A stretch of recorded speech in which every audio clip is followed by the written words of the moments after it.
Abang sehat, Kang? Sehat Sehat ya? Bang. Saya juga perhatikan Abang Jumade seger ya selalu. Alhamdulillah. Sehari 2 kali, siang dan Siang dan malam. itu saya mengharapkan sekali juga Bang. Jadi kehadiran Abang ini ya di dalam live mempertanyakan, mendiskusikan tentang Bible, itu saya senang Bang. Iya, iya. Jadi ada tantangannya. Ada tantangan buat saya sebagai orang yang mempercayai Bible itu. Karena dengan adanya Abang ini dengan teman-teman yang lain itu jadi belajar Bang. Siap, siap. Kebanyakan teman Kristen itu sebagai jemaat itu tidak belajar Bang. Dia hanya seminggu sekali gereja. Sekarang apalagi tidak membawa kitab. Sekalipun bawa Biblenya di dalam handphone itu jarang dibuka Bang. Iya, iya, iya. Ya, jadi dengan adanya Abang ini bagus lah. Saya ikut senang dan harus dipertahankan Bang. Walaupun mungkin ada sebagian teman Kristen yang akhirnya pindah ke Abang, itu nggak persoalan. Ya sebab bagi saya, ya kalau ada yang mualaf itu, menurut saya mereka belum memahami secara benar tentang apa yang diberitakan di dalam Bible itu. Begitu Bang Suma.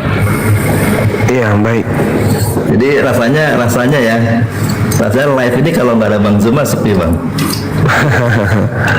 Iya, syukur, Iya, syukur. benar. Alhamdulillah. Karena Abang bukan hanya sebagai bisa membantu di dalam diskusi, bisa juga jadi hiburan. Jadi membuat penonton, pendengar ini senang juga. Abang punya karakter ya, dari suara, juga dari cara menyampaikannya itu. Ya begitu Bang. Oke, baik. Oh, ini yang noise ini AC-nya gitu. Terlalu kencang. Siap, Abang, kita diskusi mengurai tema kita ini terkait dengan fungsi daripada kebangkitan Yesus dari kematian. Silakan.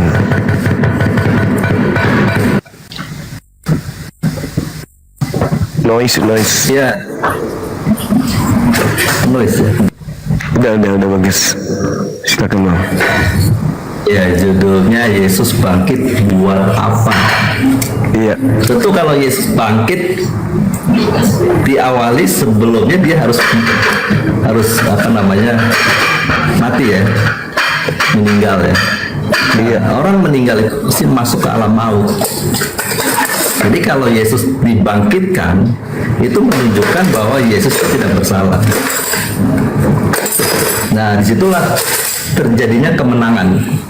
Jadi Yesus memenangkan atas cara hidup manusia atau makhluk yang diciptakan oleh Tuhan. Jadi kalau orang yang berdosa kan diawali oleh yang namanya malaikat itu yang telah jatuh, lalu dikatakan iblis, dan dia berkuasa atas dunia ini. Dan di dalam dunia itu ada manusianya, yaitu Adam dan keturunannya. Jadi sejak Adam dan Hawa jatuh dalam dosa, dunia itu penguasanya iblis. Dan untuk itulah Bapa mengutus anaknya ini yang tunggal untuk mengalahkan. Dan mengalahkannya bagaimana? Ya dia harus taat kepada Bapa sampai masuk ke dalam kematian. Nah setelah dia mati masuk ke dalam alam maut, lalu dibangkitkan, itu menunjukkan ada kemenangan. Dan yang kedua, itu memvalidasi bahwa dia benar-benar anak. Nah, sebagai anak, tentu kalau saya membaca di dalam 1 Yohanes 3 ayat 9, setiap orang yang lahir dari Elohim tidak berbuat dosa lagi, sebab benih ilahi tetap ada di dalam dia, dan ia tidak dapat berbuat dosa karena ia lahir dari Elohim. Ya benar, memang Yesus diperanakan oleh Elohim, yaitu untuk membuktikan bahwa benar dia adalah anak. Seorang anak itu tentu dia melakukan apa yang bapaknya kehendaki, sampai dia mengatakan, aku tidak berkata-kata, tidak berbuat dari diriku sendiri. Itulah status sebagai anak. Ya, lalu yang ketiga itu, kematian Yesus dan kebangkitannya adalah sebuah pengampunan dosa, karena di dalam hukum Taurat di sana ada meterainya dengan darah hewan.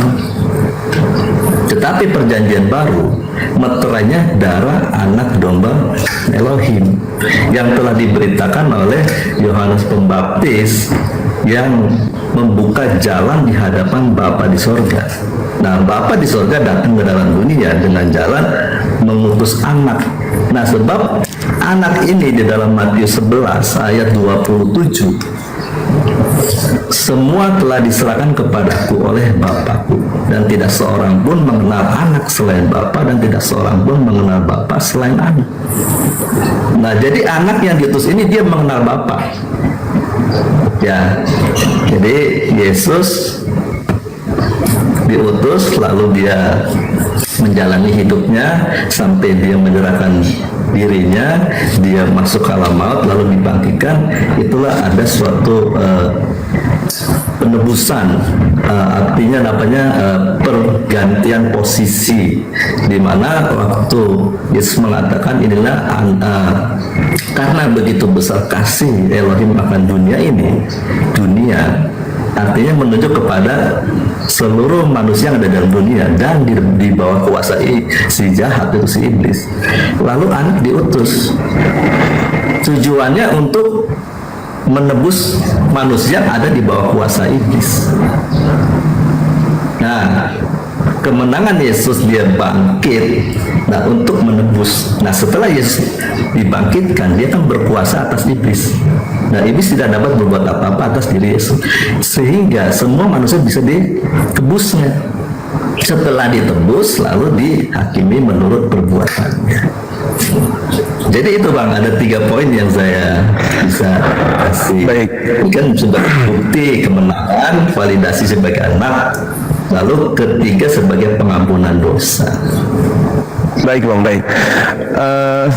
Saya hanya ingin menanggapi sisi yang terakhir, biar fokus terhadap tema kita, bahwa fungsi Yesus bangkit adalah untuk menebus dosa. Yang pertama adalah ketika saya melihat di dalam penjelasan saudara selalu berfokus kepada Taurat, melanggar Taurat, kemudian melakukan dosa, lalu Yesus datang untuk menebus itu, membebaskan manusia dari dosa. Ada dalil di dalam kitabnya orang Yahudi di Yeremia 31. Ini tadi sore juga saya telah uraikan. Data 31 sampai 34, di 31-nya dikatakan, aku akan mengadakan perjanjian baru dengan Yahudi, dengan Bani Israel dan Yehuda.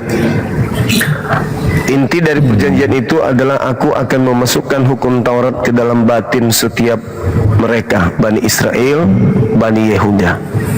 3-4-nya, jangan lagi ada di antara kalian mengajar dan berkata kepada yang lain, kenallah Tuhan, sebab aku akan mengajarkan baik kecil maupun besar tentang Tuhan itu sendiri, dan aku akan menghapus dosa, dan aku menghapus dosa mereka dan tidak akan mengingat-ingat lagi kesalahan mereka. Jadi sudah tak ada lagi dosa, tak ada lagi diingat-ingat dosanya. Lalu dosa apa yang kemudian Yesus tebus? Dan siapa pelaku dosa ini kok bisa ditebus?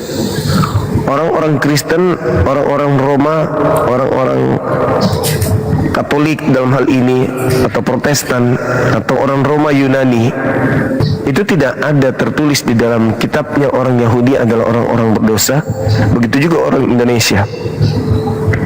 Tidak ada dosa bagi orang Indonesia, tidak ada dosa bagi orang Roma, Yunani, Belanda.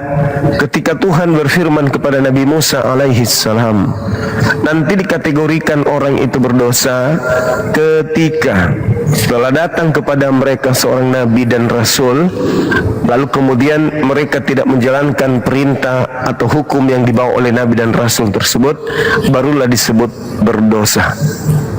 Kalau belum ada aturan, maka tidak ada dosa. Sama seperti Adam alaihissalam. Sekiranya Adam alaihissalam di Gan Eden tidak ada perintah jangan mendekati buah ini, lalu Adam mendekatinya, itu bukan dosa.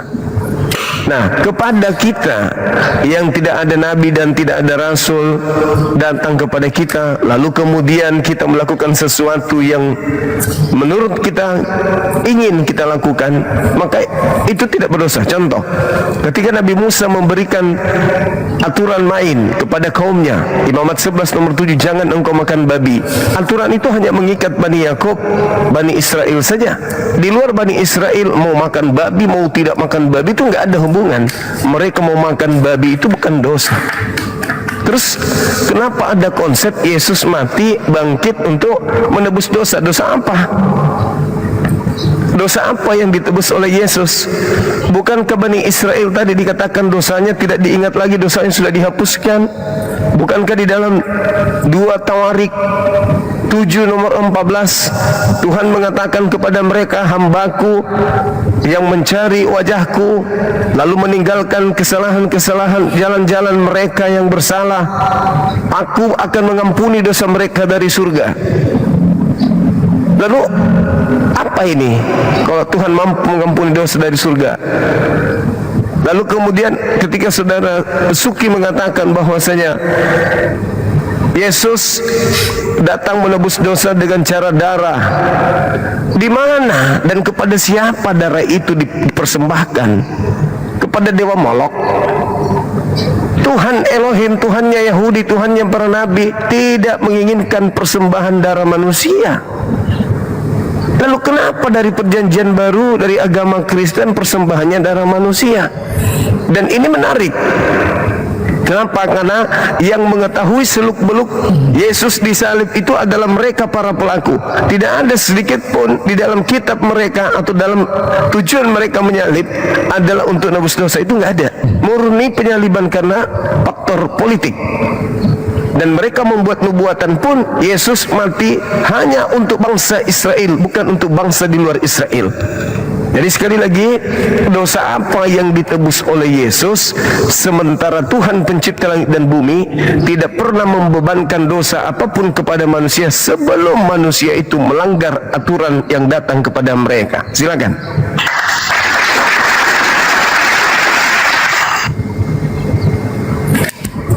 Saya mulai dari sini aja.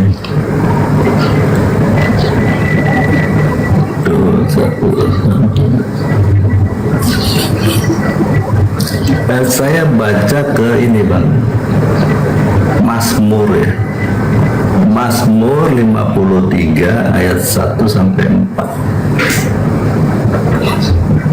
Orang bebal berkata dalam hatinya, tidak ada Elohim. Busuk dan jijik kecurangan mereka, tidak ada yang berbuat baik. Elohim memandang ke bawah dari sorga kepada anak-anak manusia untuk melihat apakah ada yang berakal budi dan yang mencari Elohim. Mereka semua telah menyimpang, sekaliannya telah bejat. Tidak ada yang berbuat baik, seorang pun tidak. Jadi si pemazmur mengatakan bahwa tidak ada yang berbuat baik, seorang pun tidak. Jadi ini membuktikan bahwa Daud menjelaskan kepada semua, tidak ada satu manusia pun yang tidak berbuat salah. Nah, sehingga kalau kita melihat ke dalam Yehezkiel 18 ayat 20 yang sering dibaca, maka seluruh manusia akan kena hukuman mati itu Bang, musnah semua. Nah, untuk itulah Yesus waktu mengatakan karena begitu besar kasih Bapa akan dunia ini, Nah, tetapi saya akan bacakan lagi ke sini, Bang. Di dalam Roma 5 ayat 13. Sebab sebelum ada hukum Taurat, telah ada dosa di dunia. Tetapi dosa itu tidak bisa diperhitungkan kalau tidak ada hukum.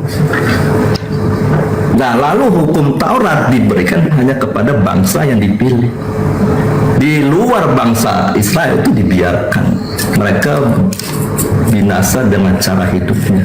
Dan Tuhan mau menuntun bangsa Israel untuk hidup seturut kehendaknya yang dituangkan di dalam hukum Taurat. 10 hukum itu yang utama ya. Nah, lalu dikembangkan menjadi 613 hukum. Di antaranya supaya menuntun mereka itu belajar taat, mulai dari makanan, hal-hal yang lahiriah. Nah, sampai pada saatnya diberikan hukum 10 hukum itu, ternyata mereka pun tidak menaatinya. Mereka tegar tengkuk dan memang keadaan mereka selalu berbuat jahat. Sampai di dalam Hosea 4 ayat 6, Tuhan mengatakan umatku binasa karena tidak mengenal Elohim. Tuhan sendiri yang mengatakan mereka tidak mengenal Elohim. Nah, padahal yang sering diungkapkan di dalam Ulangan 6 ayat 4, dengarlah hai orang Israel, Tuhan itu Elohim kita, Tuhan itu Esa. Mereka mengenal Tuhannya Esa, tetapi lupa bahwa ayat 5-nya itu untuk kasihilah Tuhan Elohimmu dengan segenap hati dan dengan segenap jiwa dan dengan segenap kekuatanmu. Tetapi mereka tidak lakukan, sehingga di dalam Hosea tadi terjadi 4 ayat 6 ini. Sebabnya apa? Dijelaskan di dalam ayat 1 dan 2. Dengarlah firman Tuhan, hai orang Israel, sebab Tuhan mempunyai perkara dengan penduduk negeri ini, sebab tidak ada kesetiaan dan tidak ada kasih dan tidak ada pengenalan akan Elohim di negeri ini.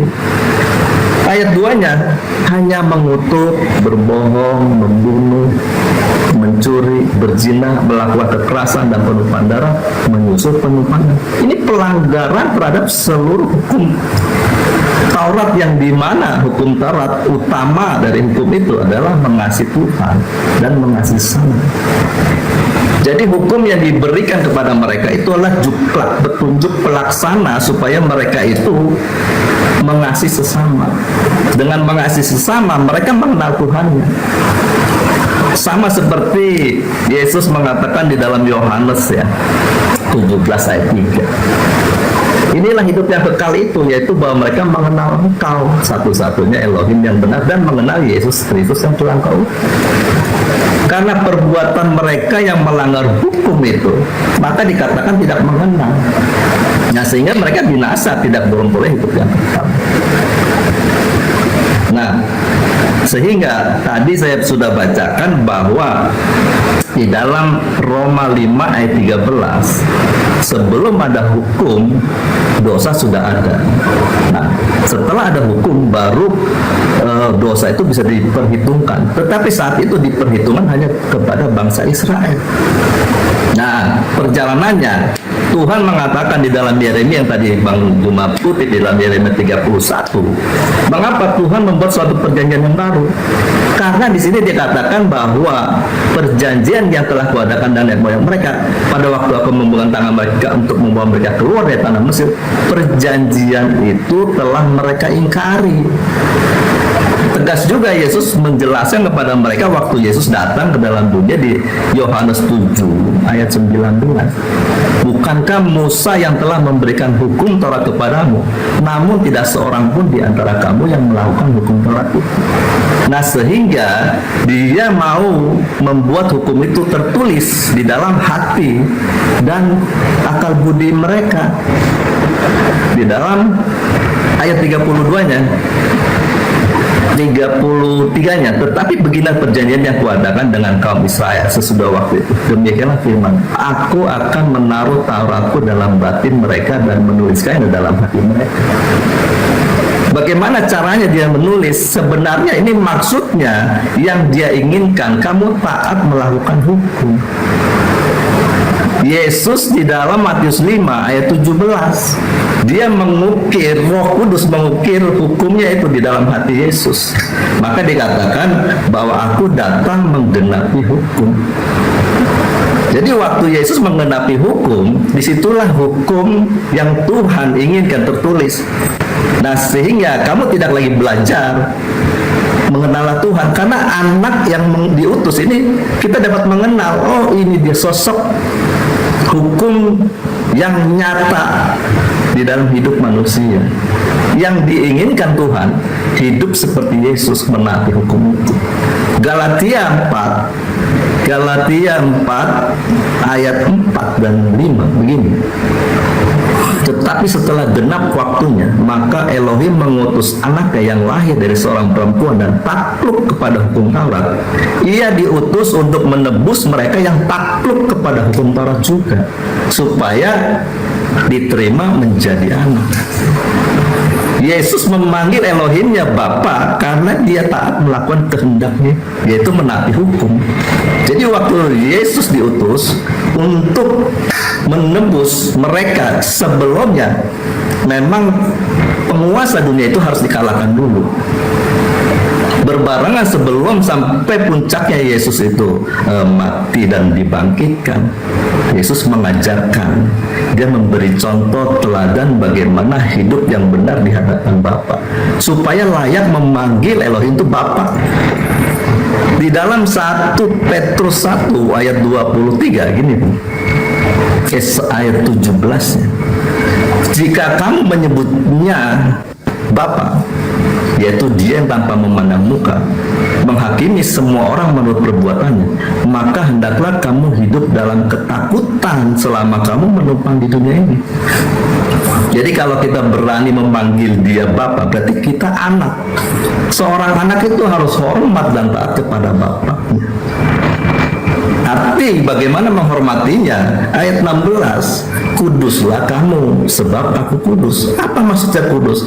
Pisahkanlah dirimu dari cara hidup duniawi, dari cara-cara orang dunia. Pisahkan, kuduskan, khususkan hidupmu hanya untuk Tuhan. Jadi Yesus datang menebus manusia itu dengan kematiannya. Karena ada suatu perubahan hukum di dalam Yohanes 1 ayat 17. Kalau kita baca begini, sebab hukum Taurat diberikan oleh Musa. Jadi Musa itu hanya menerima kitab atau hukum yang ditulis di atas 2 loh batu. Tetapi kasih karunia dan kebenaran datang oleh pribadi. Datang oleh pribadi Yesus, yang makanya dikatakan aku datang menggenapi hukum. Dan Paulus menjelaskan dalam Roma 10 ayat 4. Ayat 4. Sebab Kristus adalah kegenapan hukum Taurat, sehingga kebenaran diperoleh tiap-tiap orang yang percaya. Waktu orang percaya kepada Yesus, dia percaya kepada hukum itu, Dan waktu orang percaya kepada Kristus ini, Bapa memberikan rohnya untuk membimbing orang itu menuliskan hukum yang Bapa inginkan di dalam Yeremia 32 itu. Tertulis di dalam hatinya. Waktu Bapa menulis dan orang itu turut ditulis hukumnya dalam hati, dia menjadi anak. Itulah tadi saya bacakan di dalam Galatia 4 ayat 5-nya. Dia diutus untuk menebus mereka yang takluk juga kepada hukum Taurat. Ya begitu dulu Bang Jemaat. Alhamdulillah. Saya pikir abang lupa kalau kita lagi diskusi. Kupikir abang merasa lagi sebentar. 20 menit. Yang saya mendengarnya kosong. Iya, Anda berbicara lalu Anda tanggapi sendiri omongan Anda, di situ Anda bawa dalil, Anda tanggapi sendiri, muter-muter kayak gasing gitu. Yang saya tanya tadi kan dosa apa yang ditebus oleh Yesus, kan itu.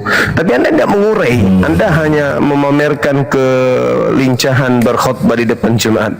Tapi tidak bisa membedakan antara berhadapan dengan non-Kristen. Ketika saya bertanya, dosa apa yang ditebus Yesus pada saat kebangkitannya, Anda tidak memberikan data sedikit pun, karena di luar Yahudi tidak pernah dihitung berdosa gitu. di luar Yahudi tidak pernah dihitung berdosa. Orang Yahudi saja yang dihitung berdosa ketika mereka melakukan satu pelanggaran dari aturan Tuhan yang datang kepada mereka.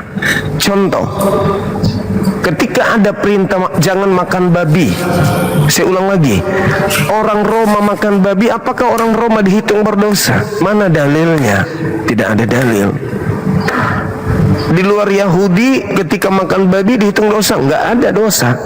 Bahkan kalau kita melihat ulangan 5, hukum Taurat itu tidak mengikat nenek moyang daripada Bani Israel, hanya mengikat orang-orang yang hidup sesama dengan mereka. Coba Anda baca di data nomor ulangan 5 nomor 3 itu, atau nomor 2 dan sampai nomor 3. Di situ dikatakan Tuhan Elohim kita yang telah mengangkat perjanjian dengan kita di Horeb.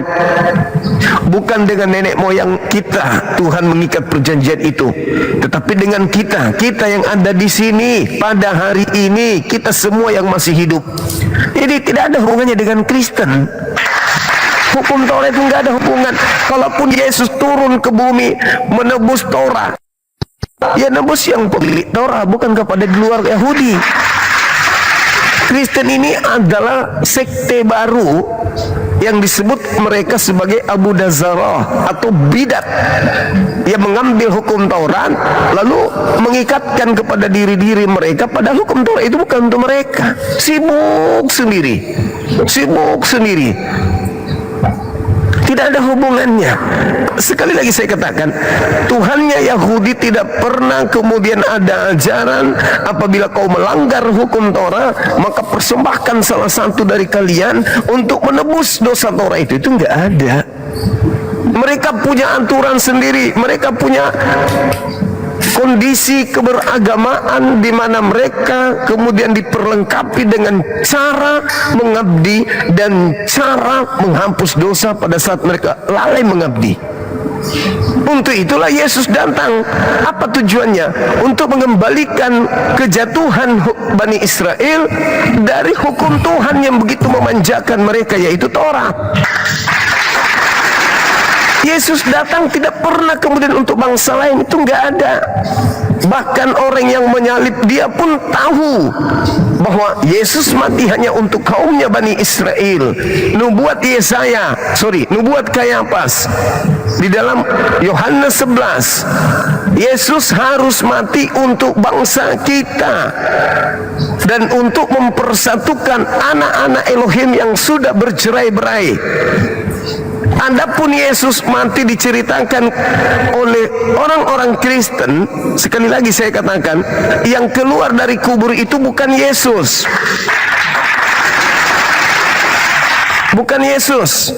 tetapi oknum lain yang kemudian hanya Kristenlah yang punya cerita tentang kebangkitan dari kematian.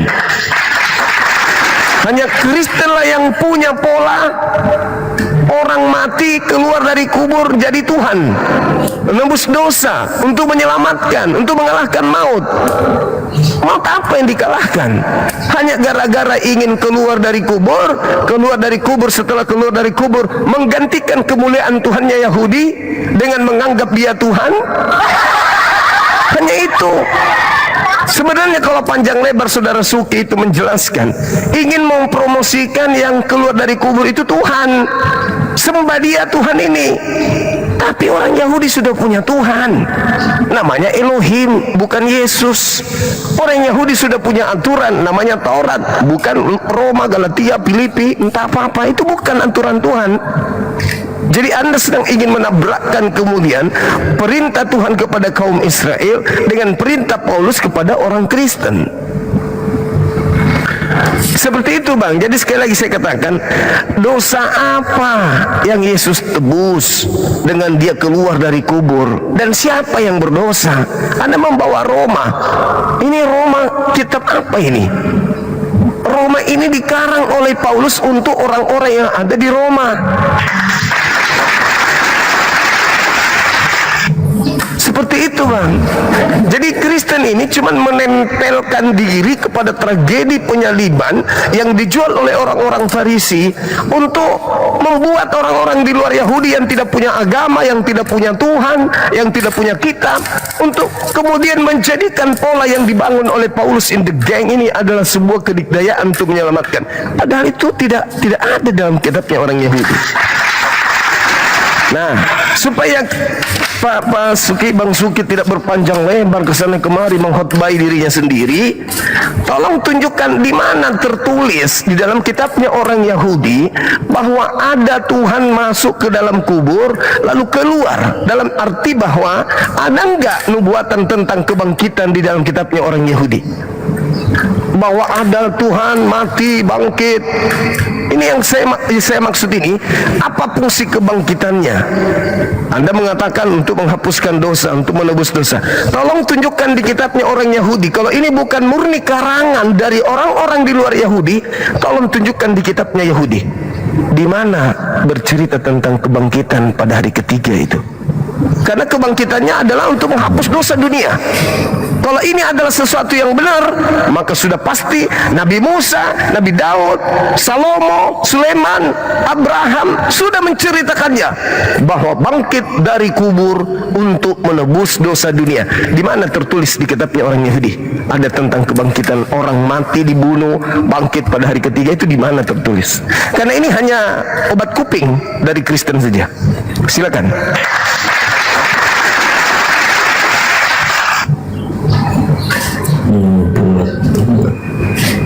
Saya harus cari ayatnya dulu nih. Nah itu baru mau dicari, Bang. Jadi kalau enggak, saya lupa. Gini maksud saya, Abang kan menanyakan bahwa di mana ditulis di dalam kitab Taurat bahwa Yesus bangkit hari ketiga. Nah, Iya. sedangkan nubuat itu, Bang, jika dinubuatkan oleh seorang imam dan terjadi, itu nubuatan berasal dari Tuhan. Iya, silakan Anda tunjukkan. Seorang imam kepala, Imam Kayafas, sekalipun punya niat jahat atau niat yang berlawanan, tetapi dia saat itu sebagai imam, waktu dia mengatakan bernubuat, itulah terjadi, maka itu berasal dari Tuhan. Lalu kedua, bahwa yang menyatakan bahwa Yesus akan bangkit di hari ketiga itu imam Yesus sendiri. Jadi Yesus sendiri yang telah mengatakan bahwa pada hari ketiga aku akan bangkit. Jadi kalau kita baca di dalam Matius 20 ayat 18-19, Oke. sekarang kita pergi ke Yerusalem dan anak manusia akan diserahkan kepada imam kepala dan ahli Taurat, dan mereka akan menjatuhi dia hukuman mati, dan mereka akan menyerahkan dia kepada bangsa-bangsa yang tidak mengenal Allah, supaya dilok-olok, disesat, disalibkan, dan pada hari yang ketiga ia akan dibangkitkan. Jadi yang menyatakan hari ketiga dia dibangkitkan adalah Yesus sendiri, yang adalah seorang imam. Jadi terjadilah kebangkitan itu. Nah, itulah nubuatannya yang diberikan Bapa melalui anaknya ini. Itu terjadi. Dan selain itu penderitaannya ya ada di dalam, atau kelahirannya, penderitaannya di dalam Yesaya 53 itu. Itu yang saya bisa jelaskan. Baik. Jadi begini, Bung, kalau saudara bercerita tentang Matius 10 ya, terkait dengan menubuat katanya. Di situ dikatakan sekarang kita pergi ke Yerusalem. 20. Iya, Matius 20. Iya, Matius 20. Sekarang kita akan pergi ke Yerusalem, anak manusia kemudian akan diserahkan, dijatuhi hukuman mati, dan mereka akan menyerahkan dia ke bangsa-bangsa yang tidak mengenal Tuhan, supaya ia diolok-olok, disesat dan disalibkan, dan pada hari ketiga ia akan dibangkitkan. Di sini masih ambigu, Bang. Kenapa saya katakan masih ambigu? Karena di situ dia tidak mengatakan aku, dia mengatakan anak manusia. Anak manusia itu siapapun bisa duduk di sana. dia menyerahkan, dia menyesah, dia menyiksa dan seterusnya. Padahal ketika Yesus mengatakan seperti itu, bisa jadi dirinya yang disalib, bisa jadi orang lain yang disalib, tergantung kepada Elohim. Atas kehendakmu bukan atas kehendakku. Sementara kalau kita membaca Yohanes 13, di situ jelas sekali di Yohanes 13, Anda baca di data 31, Yesusnya bercerita tentang Yudas. Ketika Yudas kemudian pergi setelah ditentukan dia yang akan menyerahkan dia kepada orang jahat atau kepada musuh, diterangkan di data 31-nya, sesudah Yudas pergi, berkatalah Yesus.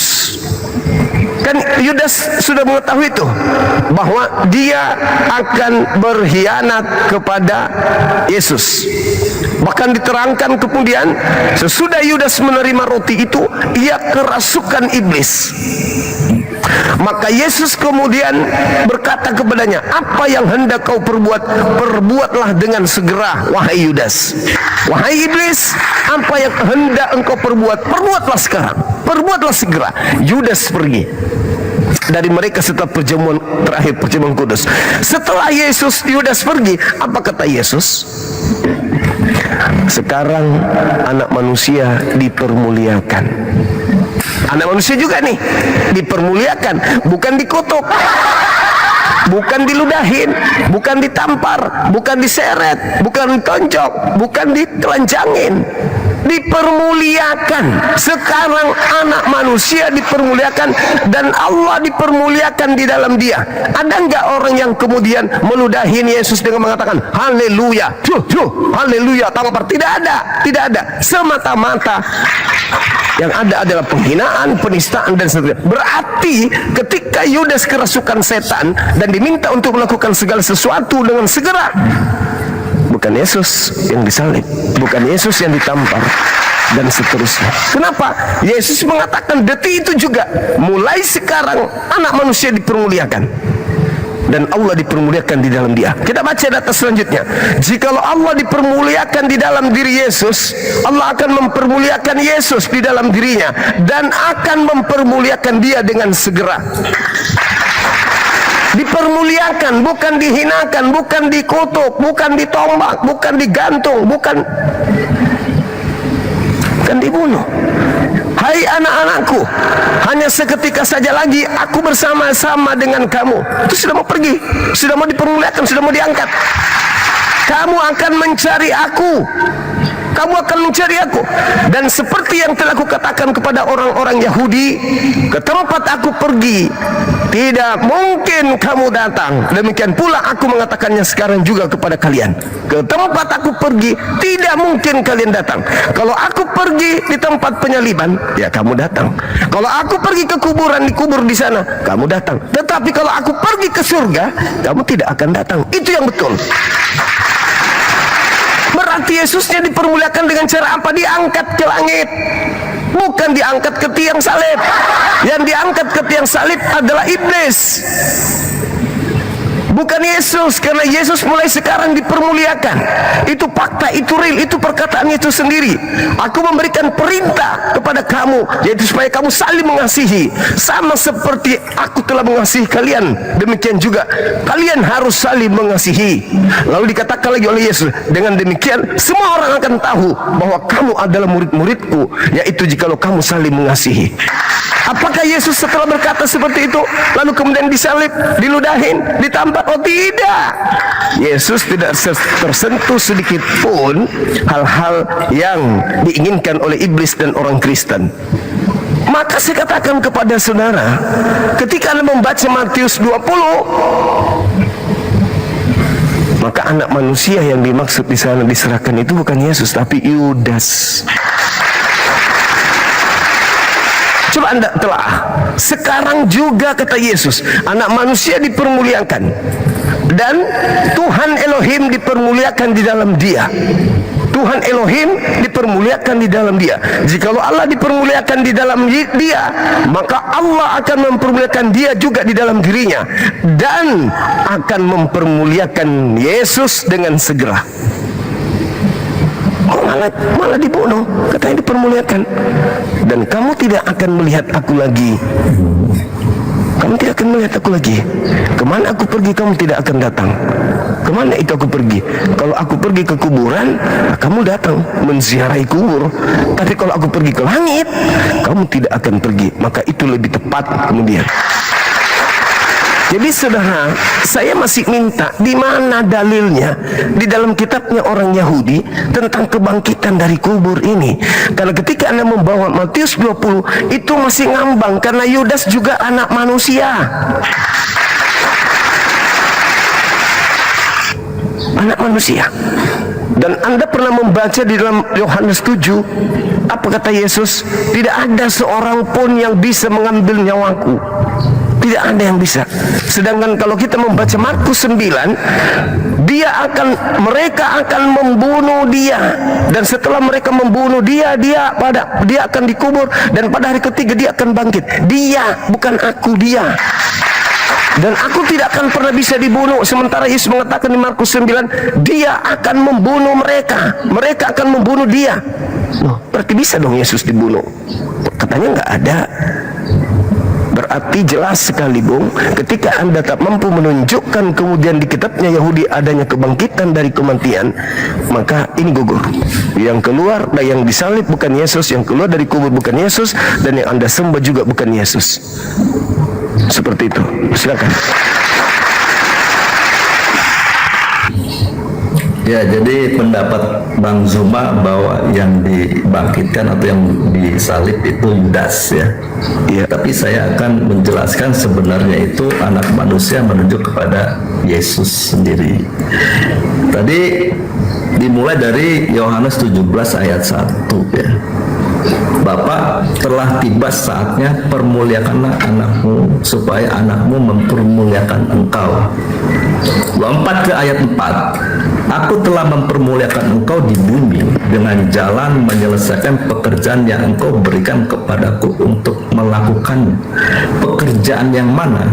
Dia ada di dalam Matius ya, 20 ayat 28.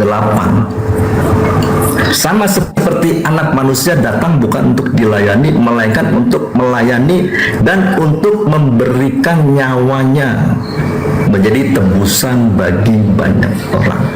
Jadi kata anak manusia itu menunjuk kepada dirinya ya. Lalu dilanjut kepada Yohanes 10 ayat 17. Tidak seorang pun Bapa mengasihi aku oleh karena aku memberikan nyawaku untuk menerimanya kembali. Nah, untuk menerimanya kembali itu artinya dia dibangkitkan. Nah, lalu yang tragisnya di sini Matius 26 ayat 28. Sebab inilah darahku. Kalau bicara darah berarti dia dikorbankan. Tercecelah, tercurahlah darah itu. Darahnya sebagai meterai perjanjian yang baru. Kenapa? Yesus sejak lahir sebagai anak kudus, anak Elohim. Dia hidup hanya melakukan kehendak Bapa sampai matinya. Nah, karena dia tidak berbuat dosa, Bang Suma, sesuai topik itu bahwa dia dibangkitkan oleh Bapaknya. Jadi jelas bahwa anak manusia yang ada di dalam Bible itu menunjuk kepada Yesus, dan dijelaskan lebih pastinya lagi di sini yang dikehendaki Bapa di dalam Yesaya 53 ayat 10. Tuhan berkehendak meremukkan dia dengan kesakitan apabila ia menyerahkan dirinya sebagai korban penebus salah. Itulah yang terjadi di dalam Matius 26 ayat 39. Ya Bapakku, jikalau sekiranya mungkin biarlah cawan ini lalu daripadaku, tetapi janganlah seperti yang kukehendaki, melainkan seperti yang kau kehendaki. Terjadi itu keinginan Tuhan untuk meremukkan Yesus. Jadi jelas Bang Suma bahwa anak manusia itu menunjuk kepada pribadi Yesus, dan bahwa di dalam Matius berapa nih? Lukas 24 ayat 26 dikatakan begini, Bang. Bukankah Mesias harus menderita semuanya itu untuk masuk ke dalam kemuliaan? Jadi no crown without cross. Jadi tidak ada kemuliaan tanpa penderitaan. Jadi waktu Yesus dimuliakan karena dia telah menyerahkan nyawanya. Waktu dibangkitkan dia menerima nyawanya kembali. Jadi data-data ini mendukung bahwa benar Yesus itu anak manusia yang dikorbankan bagi dosa dunia. Ya, gitu Bang. Oke, baik. Ya. Jadi gini, Bung. Ketika Anda membaca Matius 20 bahwa dia akan memberikan nyawanya, lalu dia akan mengambil lagi kembali demi untuk menyelamatkan orang banyak, menjadi tebusan bagi orang banyak. Anda harus paham ini, latar belakang kemudian orang-orang Yahudi ingin membunuh Yesus itu apa? Kalau Yesus tidak dibunuh, maka bangsa mereka akan dirampas oleh Roma. Sehingga Yesus itu berdoa, Tuhan, sekiranya mungkin biarlah cawan ini berlalu daripadaku, tapi bukan atas kehendakku, tapi atas kehendak-Mu. Apa yang terjadi? Malaikat turun memberi kekuatan kepadanya. Supaya apa? Persiapan untuk menyerahkan nyawanya terangkat ke langit. Yang Anda pahami menyerahkan nyawanya dengan cara dihinakan. Yang benar adalah menyerahkan nyawanya dengan cara kemuliaan, diangkat ke langit, meninggalkan dunia demi untuk menyelamatkan orang banyak. Karena kalau dia tetap di bumi, apa yang terjadi? Bangsa Romawi akan membinasakan bangsa Israel. Imam kepala Mahkamah Agama mengatakan, jika kita biarkan Yesus, maka bangsa kita akan dirampas, akan dikuasai oleh bangsa Romawi. Maka Yesus demi untuk itu dia rela berdoa kepada Bapaknya, Tuhan, jika sekiranya mungkin aku serahkan kepadamu, mana yang harus terjadi, mana yang tidak terjadi. Diangkat ke langit untuk kenapa? Untuk membebaskan orang banyak dengan memberikan nyawanya kepada Elohim. Bukan memberikan nyawanya kepada mereka, tapi memberikan nyawanya kepada Elohim. Jadi orang Kristen yang sudah terdoktrin tentang kebangkitan bla bla bla akan menilai dengan poin seperti itu. Tetapi orang yang tidak menginginkan kematian terhadap Yesus, ketika Yesus mengatakan seperti anak manusia yang sudah tertulis tentang dia, bahwasanya dia datang bukan untuk dilayani, tetapi untuk melayani dan untuk memberikan nyawanya demi menjadi tebusan orang yang banyak. Dia rela terangkat ke langit meskipun misinya belum selesai. Rela dia dipending perjalanan misinya, diangkat ke langit. Nanti dia akan datang melanjutkan di akhir zaman. Diambilnya kembali nyawanya untuk turun kembali ke bumi, untuk melanjutkan misi pengajarannya, bahwa ini loh ajaranku yang tadinya harusnya aku lanjutkan, tapi zaman itu orang membuat makar tipu daya untuk membunuhku, maka Bapak mengambil aku demi untuk menyelamatkan banyak orang. Terus yang Anda maksud mati untuk menyelamatkan banyak orang. Itu yang pertama. Yang kedua, Anda tidak memberikan kemudian nubuatan tentang kebangkitan. Ini sudah sisi yang ketiga. Nah, sekarang ketika Anda mengatakan Kayafas ini nubuatannya dari Tuhan, saya minta Anda mencatat.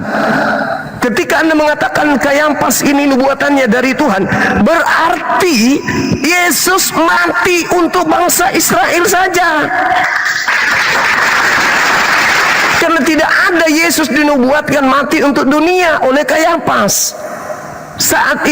tahun itu dia berbicara bukan dari dirinya sendiri, tetapi sebagai imam besar ia bernubuat Yesus harus mati untuk bangsa itu, dan bukan hanya untuk bangsa itu, maksudnya bangsa Israel pada zaman itu, tetapi juga untuk mempersatukan, untuk menyatukan, untuk mengumpulkan kembali anak-anak Elohim yang bercerai-berai. Maksudnya keturunan Yakub yang sudah tersebar kemana-mana di seluruh penjuru bumi itu disatukan kembali dengan matinya Yesus. Kalau itu benar, Anda harus mengakui bahwa Yesus mati untuk membebaskan bangsa Israel bukan dari dosa, tetapi membebaskan bangsa Israel dari tekanan Romawi. Anda sudah mengatakan bahwa Kayafas nubuatannya dari Tuhan. Oke?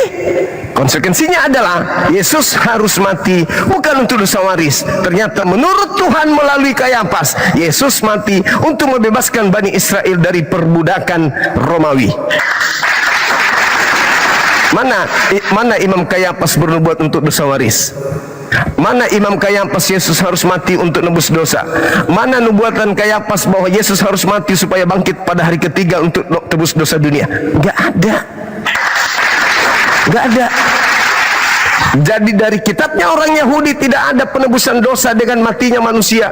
Kemudian dari Imam Kayafas yang nubuatannya dari Tuhan pun tak ada demikian. Justru Kayafas bernubuat Yesus harus mati demi untuk bangsa Israel saja. Bangsa Israel maksudnya keturunan Yakub saja, dan kematiannya dinubuatkan untuk membebaskan dia dari unsur politik, bukan untuk unsur dosa. Dan Kayafas tidak pernah bernubuat pada hari ketiga Yesus akan bangkit. Ayo, masih ada waktu, silakan saudara tunjukkan nubuatan daripada kitabnya orang Yahudi tentang kebangkitan pada hari ketiga. Sekali Anda membawa Imam Kayafas terseret ke situ, maka tolong tunjukkan di mana nubuatan Kayafas untuk seluruh dunia, di mana nubuatan Kayafas tentang kebangkitan. Dan kalau ternyata Imam Kayafas ini bernubuat dari Tuhan, berarti Tuhan yang Anda maksud di sini bersekongkol dengan iblis untuk membunuh Yesus.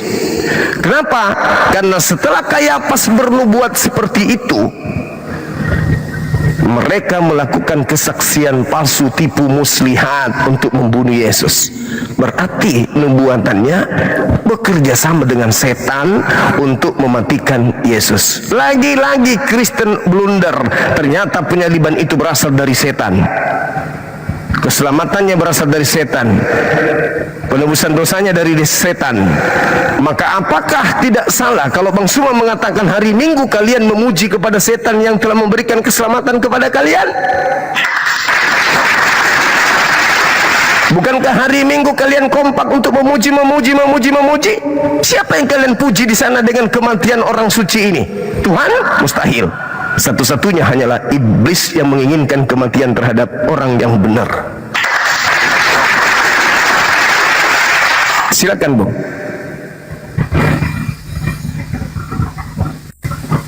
Ya, Bang Zuma ya.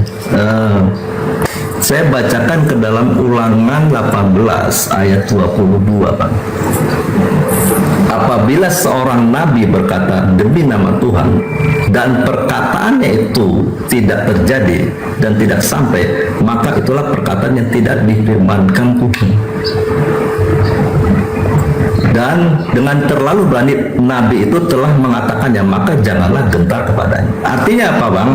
Kalau seorang nabi atau seorang imam berkata lalu perkataannya terjadi, itu berasal dari Tuhan. Yesus kita kenal dia sebagai seorang nabi dari Nazaret. Dia mengatakan bahwa pada hari ketiga dia anak manusia akan dibangkitkan. Itulah perkataan dari Yesus sendiri sebagai seorang nabi, menubuatkan bahwa dirinya akan bangkit pada hari ketiga. Dan ayat Ulangan 18 ayat 22 ini juga menentukan kepada si Imam Kayafas tadi, Bang. Dia sebagai seorang imam mengatakan bahwa Yesus harus mati. Tetapi keinginan dari Imam Kayafas hanya untuk kepentingan politik dirinya, karena dia mau berkuasa mau berkuasa dan mempunyai pengikutnya, karena sebelumnya mereka mengetahui bahwa Yesus telah melakukan suatu mujizat-mujizat sehingga banyak orang berbondong-bondong mengikutinya. Takut kehilangan pengikutnya atau umatnya, maka satu-satunya jalan untuk membendung kepopulerannya sehingga Yesus menjadi raja, dia harus halau, Bang. Itu dijelaskan di dalam suatu perumpamaan oleh Yesus di dalam Matius 21, Bang. Ayat 37. Di sana ayat judulnya dimulai dari 33 bicara tentang perumpamaan tentang pohon penggarap-penggarap kebun anggur. Dijelaskan di dalam ayat 45 bahwa penggarap-penggarap itu adalah imam-imam kepala dan orang Farisi. Nah, ayat 37, sebelum Tuan tanah atau Bapa di surga itu mengutus anaknya, dia utus telah hamba-hambanya dan telah dimusnahkan oleh mereka. Dan ayat 37 penentunya, akhirnya Tuan tanah itu menyuruhnya kepada mereka, katanya, anakku akan mereka segani. Tetapi ketika penggarap-penggarap atau imam-imam itu melihat anaknya itu, mereka berkata seorang kepada yang lain, ia adalah ahli waris, mari kita bunuh dia supaya warisannya menjadi milik kita. Yesus lebih jujur mengatakan ini berita dari sorga, karena apa yang dikatakan Yesus itu berasal dari Bapa. Dan Bapa menerangkan kepada kita melalui perumpamaan ini bahwa niat daripada Imam Kayafas dan sekutunya adalah tidak menginginkan umatnya, dombanya itu diserahkan kepada Yesus untuk digembalakan. Karena di sana mereka bisa merasakan suatu kehormatan, bisa mengambil suatu keuntungan dari umat yang dipimpinnya. Dan mereka tidak mau, tetapi dengan alasan lebih baik satu orang mati. Tetapi nubuatan yang dinyatakan itu adalah tujuan Tuhan mengutus anaknya, Bang, digenapi melalui mulut Imam Kayafas, di mana di dalam jiwanya, dirinya adalah mereka-mereka yang telah melanggar hukum Taurat. Bagaimana saya bisa mempercayai imam kepala ahli Taurat dan orang Farisi yang dikatakan Yahudi diberikan hukum tapi mereka tidak melakukannya, sehingga dalam pikirannya semuanya adalah kedustaan atau kelencengan daripada kebenaran yang sesungguhnya. Nah, sehingga saya dapat melihat bahwa apa yang dilakukan Imam Kayafas itu adalah nubuatan yang Tuhan berikan melalui mulutnya. Karena dengan jalan Tuhan mengutus anaknya ke dalam dunia, pasti tidak diterimanya. Dijelaskan di dalam Yesaya 53 ayat 5-nya. 53 ayat 5. Tetapi dia tertikam oleh karena pemberontakan kita. Dia diremukkan oleh karena kejahatan kita. Dan mereka itu memberontak, menjahat kepada Tuhan. Sudah diberikan jalan supaya memperoleh hidup yang benar, supaya Tuhan itu menjadi Tuhannya, Elohimnya, mereka menjadi umatnya, bahkan mau dijadikan sebagai kerajaan imam untuk melayani Tuhan yang pencipta langit dan bumi. Mereka tidak mau. Itu faktanya di dalam Kejadian 3 ayat 15. Aku akan membuat permusuhan antara keturunan ular dan keturunan perempuan ini. Dan keturunan ular itu adalah mereka-mereka itu yang menolak kedatangan daripada Mesias ini yang akan menyelamatkan. Nah, saya boleh lanjut sini, Bang Zuma, di dalam Habakuk ya. Di dalam Habakuk 1 ya, jadi Habakuk, oh ya, saya akan bacakan di dalam Habakuk 1 ayat 2 dan 4. 2 sampai 4. Berapa lama lagi Tuhan aku berteriak di Nabi Habakuk, tetapi tidak kau dengar. Aku berseru kepadamu penindasan, tetapi tidak kau tolong. Mengapa engkau memperlihatkan kepadaku kejahatan, sehingga aku memandang kelaliman? Ya, aniaya dan kekerasan ada di depan mataku. Perbantahan dan pertikaian terjadi. Itulah sebabnya hukum kehilangan kekuatannya dan tidak pernah muncul keadilan. Sebab orang fasik mengepung orang benar. Itulah sebabnya keadilan muncul terbalik.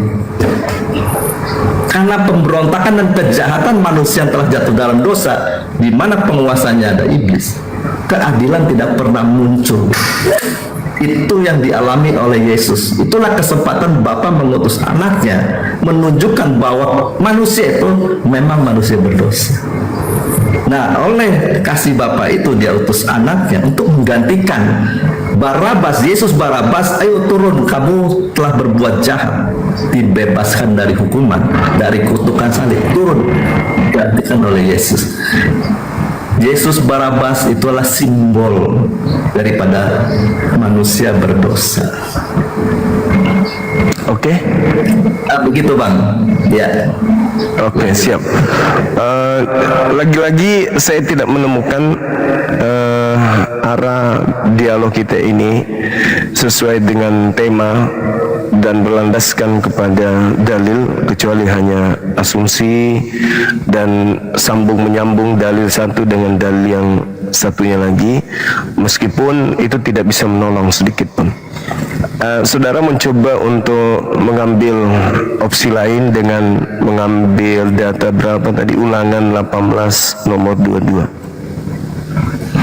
Seorang nabi bernubuat harus terjadi, kalau tidak maka dia harus mati. Kayapas bernubuat dan Anda mengatakan nubuatannya benar.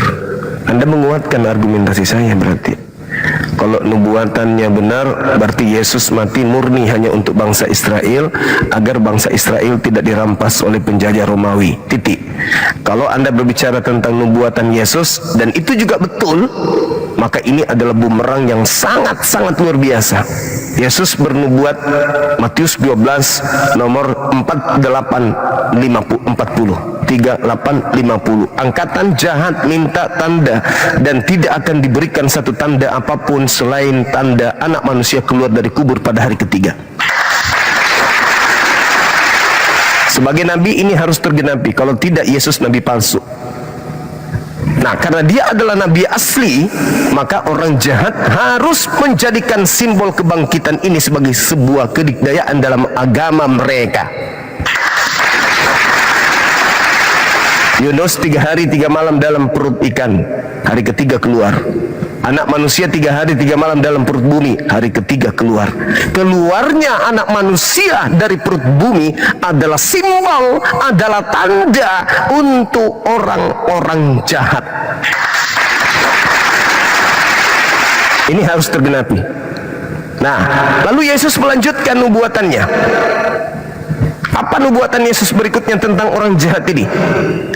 Waspadalah agar kamu jangan disesatkan, sebab akan datang banyak penyesat, nubuatan, dan datang kepada kalian, nubuatan, memakai namaku. Penyesat ini memakai namaku dan berkata, akulah Kristus.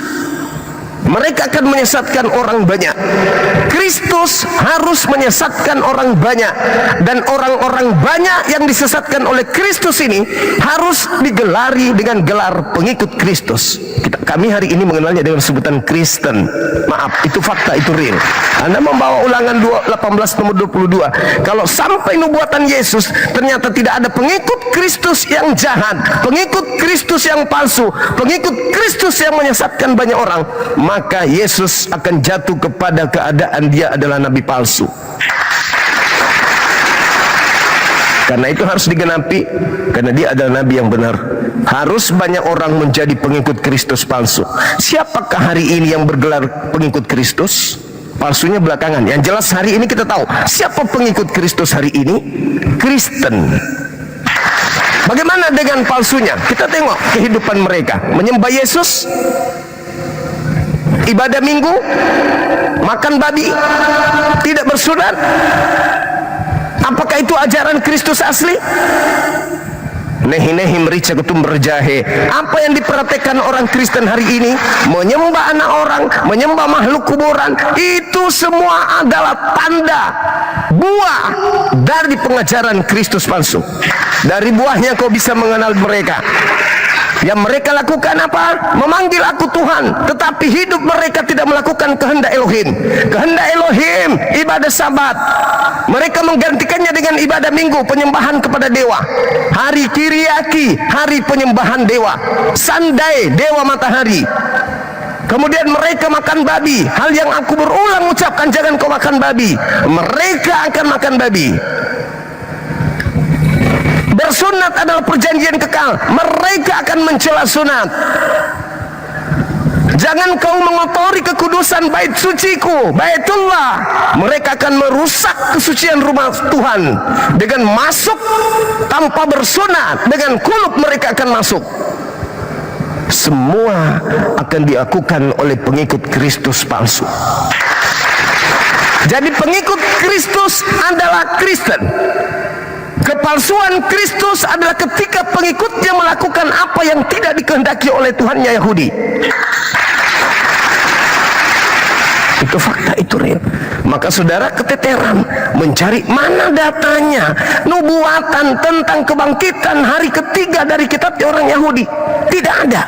Saya pun sempat terkecoh tahun 2019 sampai tahun 2020, titik jenuh saya mengkaji Bible, mencari tentang nubuatan kebangkitan pada hari ketiga, sebagaimana dusta Lukas yang Lukas torehkan di atas Lukas 24 nomor 35-36. Ada tertulis tentang aku di dalam kitab Taurat. Mesias akan bangkit pada hari ketiga di antara orang mati.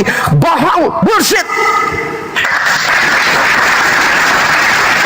Itu saya tidak temukan. Menumpuk Bible yang saya baca, saya tidak menemukan adanya nubuatan Mesias bangkit pada hari ketiga di antara orang mati. Itu enggak ada. Kebohongan demi kebohongan dibangun oleh kitab Anda sendiri, tetapi Anda tidak sadari itu. Kenapa enggak disadari? Karena nubuatan harus tergenapi. Angkatan jahat harus menerima tanda anak manusia keluar dari kubur pada hari ketiga. Angkatan jahat harus memakai nama Yesus untuk kemudian mengajarkan ajaran yang tidak pernah diajarkan oleh Yesus.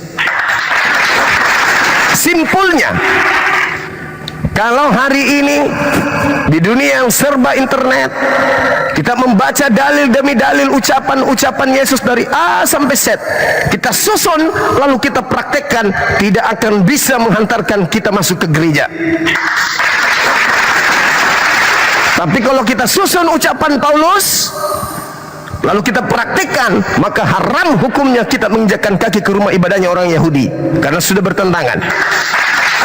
Ajaran Yesus cocoknya di sinagoge, ajaran Paulus cocoknya di gereja, dan tidak mungkin orang di gereja bisa masuk ke dalam sinagoge. Begitu juga sinagoge, orang yang sinagoge tidak mungkin masuk ke rumah penyembahan terhadap berhala. Itu fakta, itu real. Bagaimana caranya supaya orang-orang ini dianggap sebagai orang benar? Memoles diri. Kami adalah anak-anak Tuhan. Tuhan begitu kasih kepada kami. Bla bla bla bla bla. Yang disebut kasih menjalani hukum Taurat, bukan menghakimi hukum Taurat, bukan menghapus hukum Taurat dengan pola buatan sendiri. Jadi saya kira begitu saudaraku. Ketika Anda mengatakan Kejadian 3 nomor 15, ingat, Tuhan mengadakan permusuhan terhadap Adam dan keturunan Adam, terhadap iblis dan keturunan iblis. Coba tunjukkan kepada saya, di mana Elohim mengutuk Abraham, di mana Elohim menetaskan dosa kepada keturunannya, di mana Elohim mengutuk Adam dan keturunannya. Tak ada. Di mana Elohim mewariskan dosa? Tak ada. Tapi Kristen hari ini melalui bisikan Kristus yang datang kepada mereka, Kristusnya mereka, mereka berani memfitnah Adam alaihissalam. Siapa yang memfitnah Adam berarti dia membenci Adam. Siapa yang membenci Adam berarti dia memusuhi Adam. Siapakah yang menjadi musuh Adam menurut Kejadian 3 nomor 15? Iblis. Berarti yang berbicara di dalam diri Anda itu bukan Anda, bukan juga Roh Kudus, tetapi yang berbicara di dalam diri Anda dengan mengatakan Anda mewariskan dosa, sehingga harus Yesus turun mendamaikan dosa itu, adalah iblis yang sedang berkarya. Wa iyyaduuna illa syaitanan marida wa ikhwanuhum yamuddunahum fil ghayyi tsumma la yuksirun. Nah, saya kira begitu, Bung. Kembali lagi, kalau memang tak ada data dalil dari kitabnya Yahudi bahwasanya ada nubuatan bangkit pada hari ketiga, saya rasa tidak perlu kita perpanjang lebar lagi. Kita berikan kesempatan kepada teman-teman kita yang lain. Silakan.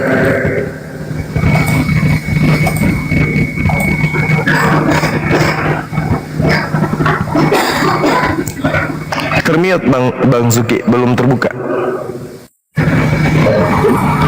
Ulangan 18 ayat 22 begini, apabila seorang nabi berkata demi nama Tuhan, ya, jika perkataan itu tidak terjadi, nah, maka jangan dengarkan. Tetapi kalau terjadi itu benar, berarti dari Tuhan. Itu maksudnya, Bang. Jadi ini pakai bahasa negatifnya, ya.